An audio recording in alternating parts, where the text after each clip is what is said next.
நம்முடைய வாழ்க்கையில் நம்மளை சுத்திகரிப்பதற்கு, நம்மளை பக்குவப்படுத்துவதற்கு, நம்முடைய சரீர உறுப்புகள் புது உறுப்பாய் மாறுவதற்கு, நோய்கள் வராமல் இருப்பதற்கு, பலவீனன் எல்லாரும் பலவானாய் மாறுவதற்கு, நம்முடைய சந்ததியை நல்லா இருப்பதற்கு, நம்முடைய பிள்ளைகள் வாழ்ந்திருக்கும்படி, நம்முடைய பிள்ளைகள் உயர்ந்திருக்கும்படி, நம்முடைய தேவைகள் சந்திக்கப்படும்படி, நம்மளுக்கு தேவையில்லாத நிந்தைகளும், தேவையில்லாத அவமானங்களும், தேவையில்லாத பிரச்சனைகளும், தேவையில்லாத போராட்டங்களும் அந்த நாட்களில் வராமல் இருப்பதற்கு மாதத்துக்கு ஒரு தடையாவது ராம் முழுவதும் ஜெபிக்க நீங்கள் கற்றுக்கொண்டால், குறிப்பாக முதலாம் வாரத்திலே எக்காலத்தை ஊதுங்கள் சொல்லப்பட்டிருக்கிறது.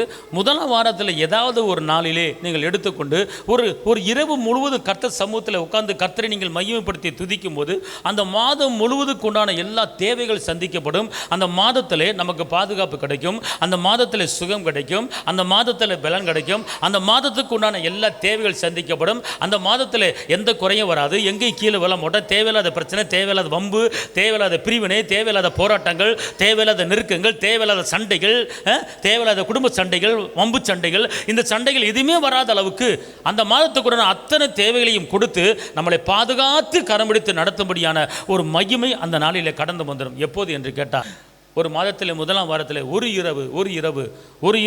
முழு இரவில் நீங்கள் உட்கார்ந்து உங்களுக்காக, உங்கள் குடும்பத்துக்காக கர்த்தரை மையப்படுத்தி நீங்கள் ஜெபித்தீர்கள் என்றால் மாற்றம் உண்டாகும்.